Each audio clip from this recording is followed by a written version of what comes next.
Ya, halo pemirsa, apa kabar Anda hari ini? Kembali berjumpa dalam program Market Review bersama saya, Prasetyo Wibowo. Dan kali ini kita akan mencermati langkah Bank Sentral, Bank Indonesia yang kembali mempertahankan suku bunga acuan BI rate di level 6,25%. Seperti apa dampaknya terhadap dunia usaha, khususnya dari sektor properti? Langsung saja kita mulai Market Review selengkapnya.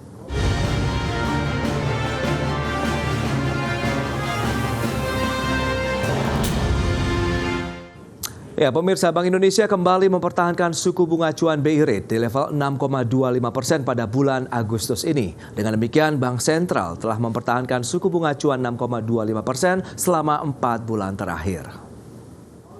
Memutuskan untuk mempertahankan BI rate sebesar 6,25%.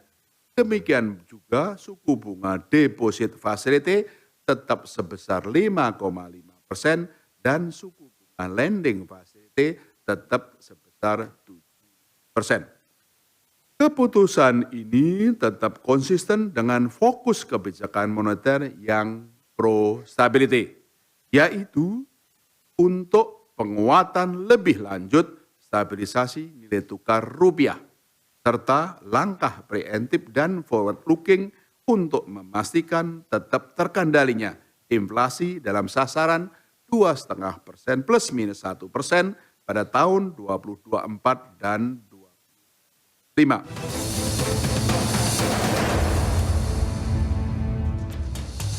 Demikian pernyataan Gubernur Bank Indonesia Peri Warjio terkait hasil rapat Dewan Gubernur BI yang kembali mempertahankan suku bunga acuan BI rate di level 6,25%. Kemudian suku bunga deposit facility 5,50% dan suku bunga lending facility 7%.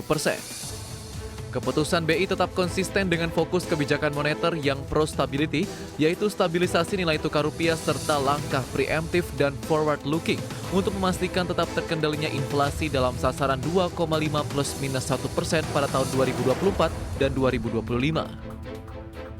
Dengan demikian, Bank Sentral telah mempertahankan BI rate selama 5 bulan.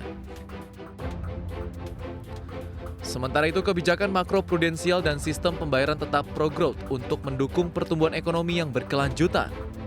Kemudian, kebijakan makroprudensial longgar terus ditempuh guna mendorong kredit atau pembiayaan perbankan kepada dunia usaha dan rumah tangga dengan tetap memperhatikan prinsip kehati-hatian.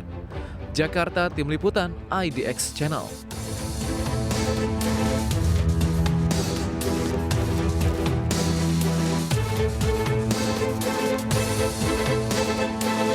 Baik, pemirsa, berikut ini kami sampaikan data terkait dengan pergerakan inflasi seperti apa pergerakannya dalam beberapa waktu terakhir ini. Selengkapnya bisa Anda saksikan di layar televisi Anda. Baik, ini pergerakan dari bulan April, Mei, Juni, dan juga Juli. Kita lihat dalam 3 bulan terakhir justru terjadi deflasi. Ini yang menjadi perhatian mungkin banyak pihak begitu di negeri ini terkait dengan deflasi yang terjadi. Apakah memang menunjukkan bahwa daya beli masyarakat yang memang sedang mengalami tekanan atau harga yang tetap terjaga begitu stabil dalam artian begitu di masyarakat. Baik, itu dia untuk pergerakan inflasi kita dari April sampai dengan Juli 2024. Secara tahunan 2,13%, sementara bulanannya deflasi minus 0,18%. Berikutnya kita akan lihat pergerakan nilai tukar rupiah, ini yang menjadi domain juga dari Bank Indonesia. Pergerakannya memang cenderung turun dalam beberapa hari terakhir, dari beberapa waktu lalu di 16.100, kemudian turun sudah berada di level 15.480 rupiah per dolar Amerika pada tanggal 20 Agustus lalu. Baik, itu dia beberapa data yang kami sampaikan terkait dengan inflasi dan juga nilai tukar rupiah.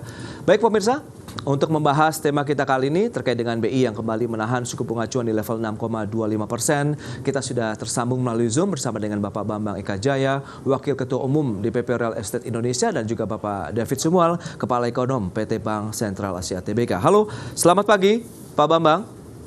Selamat pagi Mas Pras, Yes. Pak David dan pemirsa. Selamat pagi Mas Pras, Pak Baik, Bambang, pagi. Selamat pagi juga ini Pak David, dan terima kasih atas waktu yang disempatkan. Langsung saja kita ulas Pak David terkait dengan langkah Bank Sentral yang mempertahankan suku bunga acuan dalam beberapa bulan terakhir ini. Apakah sesuai dengan konsensus dari ekonom sendiri? Silakan. Ya, saya pikir ini memang sudah sesuai ekspektasi ya, masih ditahan suku bunga BI rate. Ya. Namun memang ada peluang ke depan ini mulai ada tren penurunan ya. Jadi kalau kita perhatikan data di global ya, terutama di Amerika Serikat ini kelihatannya memang sudah memungkinkan untuk ada penurunan suku bunga Fed. Setelah suku bunga Fed turun, ini ruangnya cukup besar ya buat Bank Indonesia juga mulai menurunkan suku bunganya. Jadi kan inflasi di Amerika Serikat itu juga sudah mulai melandai, terakhir angkanya 2,9%. Dan di pasar Fed Fund Futures itu sudah ada ekspektasi bahkan sekarang 3 kali pemotongan di akhir tahun ya. Memang kelihatannya cukup agresif kalau menurut prediksi pasar ya, ini dari future market. Tapi minimal mungkin kelihatannya bisa 2 kali penurunan ya sampai akhir tahun, ini juga sesuai dengan ekspektasinya Fed ya. Dan Bank Indonesia kelihatannya akan follow apa yang akan dilakukan oleh Fed ya. Karena kalau kita lihat juga akibat ekspektasi penurunan suku bunga ini, market juga sudah bereaksi positif ya. Mata uang emerging market itu menguat semuanya, termasuk juga rupiah. Dan rupiah ini salah satu yang penguatannya paling dalam ya. Jadi yang paling kuat di antara emerging market. Dan kemungkinan sedikit ya, karena kalau kita lihat penguatan mata uang emerging marketnya tidak sekuat rupiah. Nah ini juga dalam rangka ekspektasi kemungkinan penurunan suku bunga di akhir tahun. Tapi tetap perlu waspada, perlu kita cermati juga perkembangan geopolitik ya, terutama di Timur Tengah. Karena kita ingat di bulan April tahun lalu juga sudah ada ekspektasi semacam ini di Fed Fund Futures ya. Dan kita tahu mereka expect di bulan Mei akan ada penurunan, tapi kenyataannya kan ditunda ya, karena waktu itu di bulan akhir April tiba-tiba ada perang ya, ada serangan Iran ke Israel yang mendorong lonjakan harga minyak ketika itu. Oke. Berarti dominasi memang dari global begitu ya Pak David, kalau kita lihat yang mencermati ataupun menjadi concern dari Bank Sentral begitu untuk tetap mempertahankan suku bunga acuan meskipun ruang penurunan tetap terbuka karena adanya potensi juga nih dari The Fed begitu ya, Federal Reserve, untuk bisa menurunkan kembali suku bunga acuannya di Amerika Serikat. Baik. Nah, salah satu sektor mungkin yang memiliki kaitan erat ya dengan pergerakan suku bunga acuan adalah sektor properti. Pak Bambang, mungkin bisa Anda melihat apakah memang ditahannya 6,25% ini sesuai dengan ekspektasi juga dari pelaku usaha, atau Anda melihat ada faktor lain yang bisa dicermati? Silakan. Iya, Mas Pras, kalau kita lihat, kita sebagai pengusaha tentu yang kita harapkan adalah bunga itu bisa turun dan turun kembali gitu. Apalagi kalau kita lihat KPR untuk perumahan itu boleh dibilang merupakan backbone dari bisnis properti. Lebih dari 75,52% itu menggunakan KPR. Jadi Mas Pras bisa bayangkan kalau suku bunga itu turun, pasti efeknya adalah ke market yang akan bergerak. Mereka akan lebih bersemangat dan punya kemampuan untuk membeli secara lebih masif. Kira-kira begitu. Baik, level 6,25% sendiri menurut Anda cukup nyaman bagi pelaku usaha properti, atau memang berharap ada ruang yang lebih luas lagi untuk diturunkan? Iya, kalau kita bicara bunga dengan 6,25, saya rasa sih memang masih cukup tinggi ya. Apalagi di Indonesia ini kan spread bunga antara funding dan lending itu cukup besar. Kita melihat bahwa mungkin kebetulan ada Pak David ya. BCA itu salah satu yang berhasil mengumpulkan funding begitu besar. Tapi suku bunga KPR komersialnya kan cukup tinggi, lebih dari 11-12%. Nah ini yang kita harapkan ke depan bisa hand in hand, bekerja sama dengan semua pelaku usaha termasuk juga developer untuk bisa menurunkan bunga yang lebih acceptable lah untuk market. Kira-kira begitu. Oke. Nah menarik ini. Pak David, Anda melihat dari perbankan begitu, suku bunga acuan khususnya di sektor properti ataupun bunga perbankan begitu ya, untuk pendanaan ataupun pinjaman ini memang relatif masih cukup tinggi, atau tidak bisa disesuaikan dengan BI rate-nya sendiri yang ditahan di 6,25% ini, Pak David? Ya betul, memang suku bunga kemungkinan memang kalau kita running econometry itu salah satu ya faktor penentu keputusan buyers ya untuk sektor properti. Tapi memang ada faktor-faktor lain yang juga menentukan. Nah, kita lihat juga dalam 2 tahun terakhir ketika tren suku bunga BI rate itu kecenderungan naik ya, sudah naik 275 basis point. Itu sebenarnya kecenderungannya yang terjadi untuk kredit consumer itu kecenderungannya menurun sebenarnya malah. Jadi kalau kita lihat itu yang paling salah satu yang signifikan ini secara nasional ya. Jadi bukan hanya 1-2 bank tapi secara nasional data Bank Indonesia itu turunnya kurang lebih 52 basis point ya. Dan memang untuk tingkat persaingannya juga relatif ketat sekali karena memang kebanyakan pelaku di sektor finansial ya, institusi finansial, bank, non-bank dan seterusnya itu banyak sekali yang bermain di segmen ini. Jadi memang persaingan cukup ketat sehingga ketika Bank Indonesia menaikkan suku bunga dalam 2 tahun terakhir ini malah sebaliknya yang terjadi penurunan ya 50 basis point ya. Jadi kalau kita lihat di pameran-pameran terakhir juga itu kan bersaingnya cukup ketat antara bank yang satu dengan bank yang lain. Nah, menurut kami salah satu pencetus permintaan di sektor properti itu memang tidak bisa lepas masih dari siklus komoditas ya. Jadi biasanya kalau siklus komoditas kecenderungan meningkat, harga-harga komoditas kita itu biasanya merembes juga ke banyak sektor termasuk sektor properti. Jadi kinerja sektor propertinya juga meningkat ya. Jadi ini yang kita lihat mungkin source of income kita ke depan nih harus mulai didiversifikasi ya. Jangan hanya tergantung pada komoditas, kita harus lihat lagi mungkin sektor-sektor potensial lainnya. Baik, dari daya beli masyarakat Anda melihat bagaimana? Tadi inflasi yang sudah disampaikan, deflasi akan terjadi dalam 3 bulan berturut-turut. Apakah ini menjadi sinyal juga yang perlu dicermati begitu bagi pelaku usaha maupun pemerintah sendiri?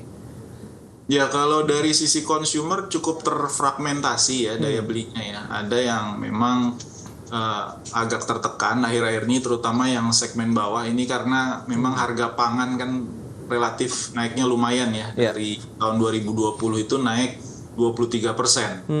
Jadi kan akumulatif sejak masa pandemi sampai sekarang.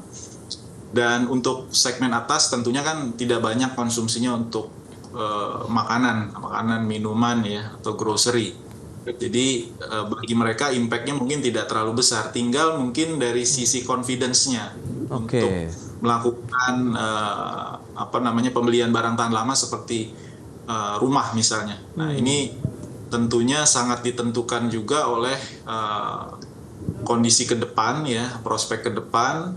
Tapi kalau yang untuk tujuan konsumsi ya, atau bukan untuk tujuan investasi itu tiap tahun kita lihat memang kecenderungannya meningkat ya. Jadi memang orang membeli properti itu untuk tujuan konsumsi, tapi untuk tujuan investasi ini yang belum.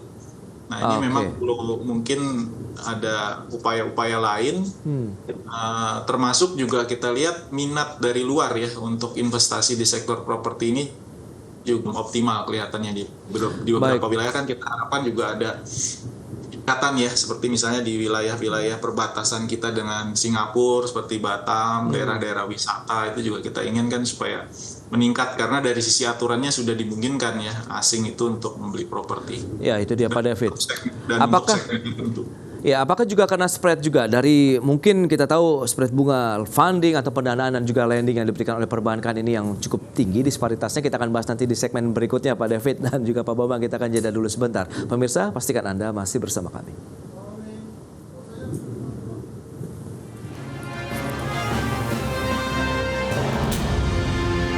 Baik, pemirsa, kita akan lanjutkan kembali perbincangan menarik ini bersama dengan Bapak Bambang Eka Jaya, kemudian juga Bapak David Sumol dari BCA. Baik, Pak David, nah kalau kita bicara mengenai pergerakan suku bunga acuan tadi yang masih ditahan 6,25%, nah bagaimana dengan bunga di perbankan sendiri untuk pinjaman yang diberikan kepada konsumen? Sudah cukup kompetitif begitu atau persaingan antar bank sendiri pun cukup ketat saat ini?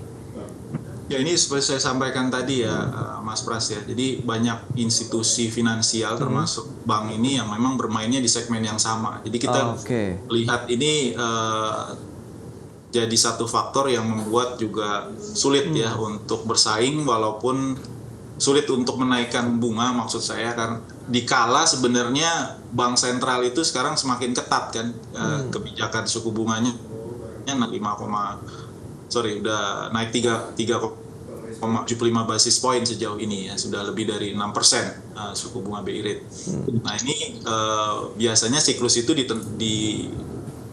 diikuti dengan kenaikan suku bunga. Berarti kan Bank Sentral ingin kondisi moneter itu lebih ketat gitu ya. Oke. Tapi di sisi lain memang ini perlu upaya juga tentunya untuk sektor-sektor di luar sektor kredit consumer ya, terutama juga kaitan dengan kredit investasi dan juga manufaktur, bagaimana kita dorong juga ya. Karena ini nanti saling mengkait juga ya, kalau misalnya investasi banyak masuk ke Indonesia misalnya ya, investasi asing terutama ya, ini juga kan mereka perlu properti ya.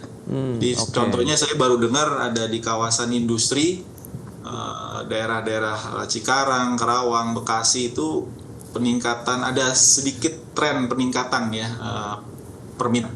Nah ini kan kaitannya erat dengan masuknya beberapa investasi besar ya yang terkait otomotif misalnya, dan diikuti dengan ekosistemnya juga dan sektor-sektor lain. Saya dengar juga tekstil mau masuk ya.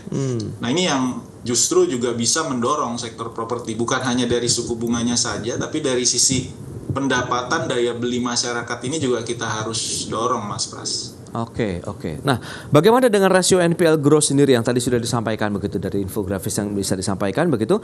Ini cenderung turun ya dari Maret, April, Mei, Juni 2024, kemudian maupun rasio NPL netnya juga cenderung turun. Apakah Anda melihat ini menjadi sinyal positif juga bagi kinerja perbankan dan juga kemampuan masyarakat sendiri atau konsumen? Silakan. Untuk NPL ya biasanya kita analis tuh lebih suka lihat LAR ya, loan at risk dibandingkan NPL, karena NPL itu biasanya udah kejadian. Oke. LAR itu biasanya kita lihat potensi kemungkinan jadi NPL kan, bisa jadi NPL atau bisa kembali lancar. Iya. Nah, LAR-nya itu sudah turun lumayan dalam ya, dari 25% sekarang sudah balik ke posisi normal sebelum pandemi, jadi sekitaran 6-8%. Oke. Bagus, tapi di beberapa segmen tertentu, misalnya kaitan dengan dengan KUR, dengan SME ya, ini kelihatannya memang trennya agak meningkat nih. Terakhir posisinya sudah di atas 4%. Oke. Biasanya kalau udah ke arah 5% ini kita agak khawatir ya, terutama untuk segmen UKM ini. Jadi memang kelihatannya pengaruh juga daya beli tadi ya, daya beli, dan juga kelihatan memang sudah mantap mereka ya makan tabungan ya. Untuk UMKM dan juga stok ya, kelihatannya gitu. Baik, nah menyikapi kondisi seperti ini Pak Bambang, dari sisi sektor properti potensinya bagaimana? Di mana 75% lebih begitu kan memang yang pembeli sektor perumahan atau properti ini adalah menggunakan fasilitas KPR nih. Ya betul. Kalau kita lihat Mas Pras, dengan 3/4 dari konsumen kami adalah pengguna KPR, maka suku bunga menjadi salah satu faktor yang menentukan. Oke. Tapi kita bisa bagi dua sebenarnya. Kalau kita bilang perumahan MBR khususnya, itu merupakan kebutuhan mutlak yang selalu konsumennya berlebih, sedangkan supply-nya terbatas. Dalam hal ini khususnya adalah KPR bersubsidi ya, dan KPR bersubsidi tentu bukan market untuk bank-bank swasta, tapi ini lebih ke bank pemerintah. Tahun ini aja kalau kita lihat dengan target yang tetap kurang lebih 1 juta rumah, kita hanya dapat kuota 166.000 FLPP. Dan dalam saat ini pun sekitar Agustus menjelang September ini, kapasitas ataupun kuotanya sudah mendekati habis. Makanya kami di RE bahkan sudah mengajukan permohonan kembali ke PUPR untuk bisa menambah KPR subsidi. Jadi market untuk yang FLPP, MBR itu gak ada masalah. Sebenarnya yang kita perlu bicarakan ke perbankan adalah yang non MBR. Jadi mereka itu adalah yang kita kenal saat ini adalah Gen Z ya. Mereka itu udah sekitar hampir 30% dari konsumen kita.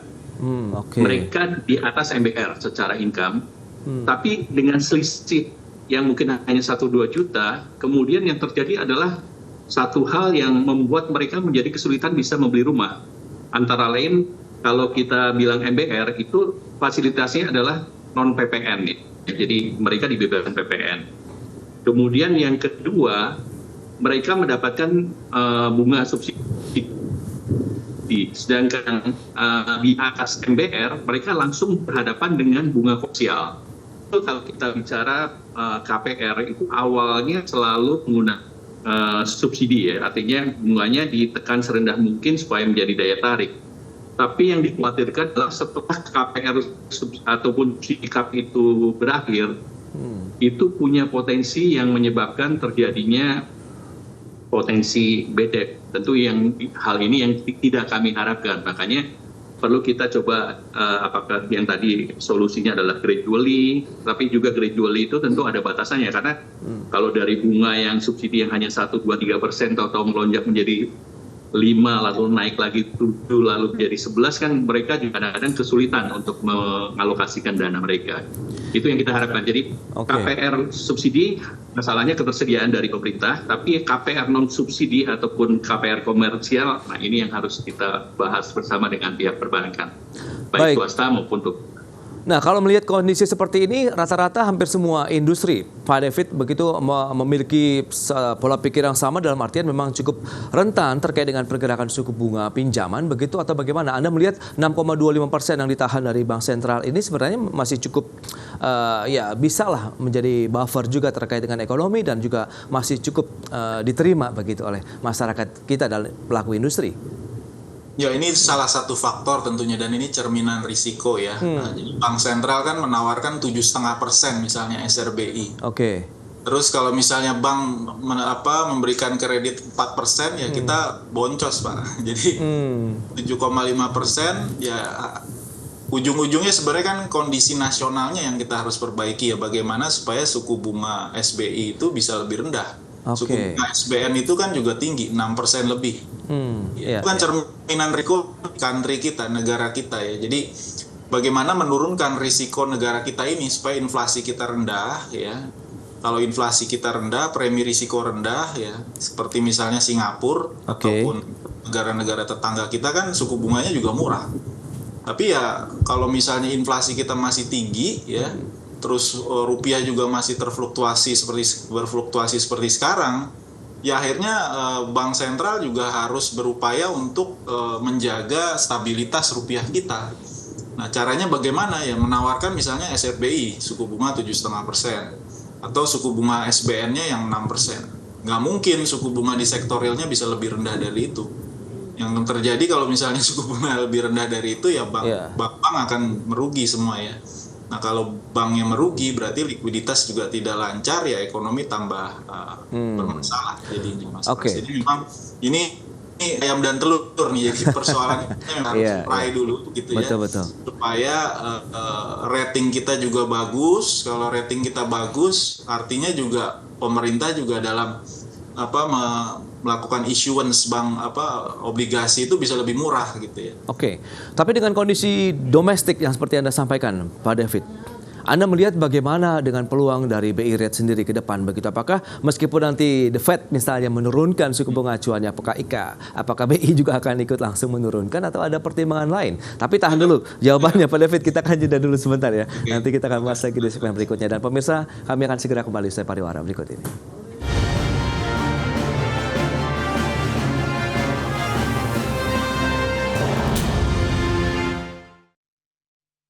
Baik, semakin menarik perbincangan kita bersama dengan Bapak Bambang Ika Jaya. Beliau adalah Wakil Ketua Umum DPP Real Estate Indonesia dan juga Bapak David Sumual, Kepala Ekonom PT Bank Sentral Asia Tbk. Baik, Pak David, lantas bagaimana Anda melihat begitu dengan kondisi seperti saat ini? Bagaimana juga dengan likuiditas perbankan saat ini yang mungkin juga bisa disampaikan? Apakah tadi SRBI dan lain-lain itu bisa memberikan satu sinyal begitu yang cukup kuat yang menjadi acuan juga dalam suku bunga pinjaman ataupun pembiayaan yang diberikan oleh perbankan sendiri? Ya, seperti saya katakan di depan tadi ya, Mas Pras ya. Jadi memang kondisi eksternalnya sekarang sudah ada sinyal melonggar ya. Jadi kalau kita perhatikan ekspektasi kan tadi pasar akan ada penurunan ya di akhir September nanti. Dan ini sudah direaksi oleh pasar. Jadi kalau kita lihat suku bunga SRBI-nya sudah mulai turun. Juga SBN yang 10 tahun ini kan patokan ya di market itu juga sudah mulai turun. Dan rupiah kita lihat kan menguat ya, Ya. rupiah menguat cukup drastis itu, dan saya pikir sudah lumayan overshoot sebenarnya penguatannya dibandingkan Oke. emerging market yang lain. Nah ini memberikan peluang sebenarnya ruang buat juga untuk melonggarkan. Ya, saya pikir tidak akan lama ya setelah Fed benar-benar menurunkan. Oke. Nah, berikutnya juga itu Bank Sentral akan mulai melonggarkan, dan ini juga tentunya akan berimpact positif pada likuiditas finansial di dalam negeri juga, dan ujung-ujungnya juga bisa berimpact positif ke sektor real ya, termasuk sektor properti. Ya.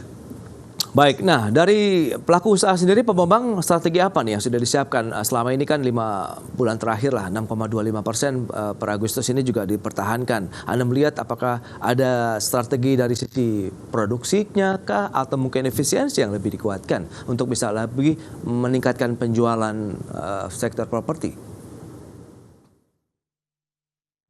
Ya, silakan Pak Bambang. Ya Mas Pras, jadi kalau kita lihat, tadi kan dari Pak David sudah sampaikan bahwa tentu dia tidak akan melakukan bunuh diri dengan memasarkan bunga di bawah misalnya SBI. Yeah. Tapi memang problem utamanya adalah spread-nya mungkin coba kalau memang kita bilang 7,5%, mungkin nggak misalnya suku bunga komersial itu mulai dari 9%. Oke. Jadi perbankan komersial juga kita dengan spread yang lebih inovatif atau lebih kompetitif lah untuk kami gitu sebagai pengusaha. Nah yang kedua tentu yang paling utama adalah kita berharap pemerintah bisa melakukan juga terobosan untuk Gen Z tadi ya, atau golongan yang merupakan sekarang ini menjadi tulang punggung dari perekonomian, yaitu golongan menengah. Dengan kondisi income mereka yang saat ini menjadi turun dan kurang lebih kalau nggak salah terjadi penurunan dari 21 menjadi 17% kapasitas kelompok menengah ini, itu menunjukkan bahwa daya beli mereka menjadi turun. Kalau daya beli mereka menjadi turun, otomatis properti adalah salah satu hal terakhir yang mereka pikirkan untuk dibeli. Makanya kita perlu minta ada mungkin satu terobosan. Kalau MPR kan nggak ada masalah sepanjang itu persediaan kreditnya siap. Yang paling utama adalah gimana untuk golongan menengah ini, misalnya apakah mereka mendapatkan subsidi hybrid yang kira-kira mungkin separuh dari MBR gitu, sehingga suku bunganya tentu bisa difasilitasi perbankan dengan sedikit subsidi misalnya, sehingga mereka bisa bergerak, ekonomi juga sama-sama bergerak, karena jangan lupa bahwa properti adalah salah satu lokomotif perekonomian di Indonesia. Lebih dari 184 industri yang akan bergerak kalau properti juga bergerak. Jadi itu yang mungkin kita sama-sama saling hitung gitu. Ya. Baik, tapi dengan tadi yang sudah disampaikan Pak David, SRBI juga yang kompetitif, kemudian apakah Anda melihat subsidi ataupun insentif yang diberikan sendiri lebih mengarah ke arah fiskal atau lebih ke moneter pun masih ada ruang terbuka begitu Pak David? Sorry, nggak kedengeran, putus-putus Mas Pras. Baik, nah kalau kita bicara mengenai insentif ataupun subsidi yang tadi disampaikan oleh Ray begitu ya, terkait dengan sektor properti sendiri. Nah Anda melihat apakah masih ada ruang terbuka dari perbankannya sendiri, atau kita bisa mencari subsidi ataupun insentif lain dalam bentuk fiskal yang akan diberikan oleh pemerintah kalau kita bicara mengenai insentif ataupun subsidi terhadap industri?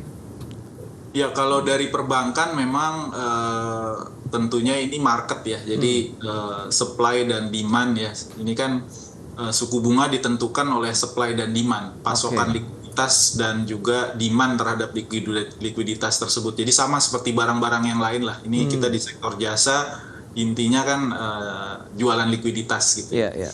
Nah, yang jelas tadi saya sampaikan ketika Bank Sentral cenderungan menaikkan suku bunga, ini trennya malah berbalik, suku bunganya turun. Artinya kan saingannya cukup ketat gitu ya di sektor finansial ini, karena yang main kan juga bukan hanya bank di situ, multi finance dan seterusnya. Nah, saya pikir mungkin dari sisi pemerintah bisa berperan ya lebih kuat lagi untuk menjaga ya daya beli masyarakat, terutama untuk barang-barang tahan lama seperti properti. Saya pikir ini bisa berperan dari sisi insentif fiskal ya, dan juga mungkin pajak daerah itu kan juga banyak ya, PPHTB dan seterusnya, itu juga bisa dijadikan salah satu fungsi stimulus juga ya. Dan saya pikir masih ada ruang. Kalau kita lihat kan tahun depan itu sebenarnya pemerintah ya APBN kan dirancang oleh pemerintahan sekarang, tapi kalau kita lihat tuh masih diberikan ruang tuh, karena APBN kita tuh hanya defisitnya 2,5% PDB tahun depan. Nah ini masih ada ruang 0,5%. Nah ini kelihatannya perlu ada lobby mungkin dari berbagai kalangan, terutama sektor properti bisa juga melakukan lobby lah intinya ke pemerintah supaya ada insentif gitu ya untuk sektor ini, karena masih ada ruang di sana dan kita tahu sektor ini salah satu penghela juga dan mempunyai penghela pertumbuhan dan punya multiplier efek tinggi ya. Kalau kita lihat kan daya serap tenaga kerjanya juga besar ya, dan perlu dipikirkan juga ekosistem juga di sektor ini ya. Kalau saya pikir ya sektor properti masih sekitar 14% ya dari ekonomi nasional ya. Naik sekitar 1-2%. Nah, kalau misalnya kita ingin dorong sektor properti, misalnya seperti China bisa sampai 30% dari ekonominya. Tapi dipikirkan ekosistemnya supaya jangan nanti yang masuk tuh justru banyak barang impor gitu ya. Jadi misalnya macam-macam kan produk-produk kayak properti. Jadi hilirisasi di sektor ini juga perlu dipikirkan gitu ya. Oke, itu dia beragam upaya begitu nampaknya terus dilakukan oleh pemerintah, baik dari sisi moneter kemudian juga fiskal yang mungkin masih ada ruang terbuka dalam APBN begitu di tahun depan, dan juga mungkin relaksasi juga akan diberikan sampai dengan akhir tahun, meskipun nanti juga ada masa transisi nih ke kepemimpinan nasional pada bulan Oktober mendatang. Baik, sayang sekali waktu terbatas ini. Pak David Sumel, terima kasih banyak atas insight dan juga rekomendasi yang sudah Anda sampaikan kepada pemirsa pada hari ini. Pak Bambang, terima kasih juga atas insight yang sudah berikan terkait dengan sektor properti, dan semoga tadi ada win-win solution juga nih, baik dari sisi moneter maupun kebijakan fiskalnya untuk sektor properti Indonesia ke depan. Selamat melanjutkan aktivitas Anda kembali, salam sehat dan terima kasih. Ya, terima kasih Mas Pras, terima kasih Pak Bambang.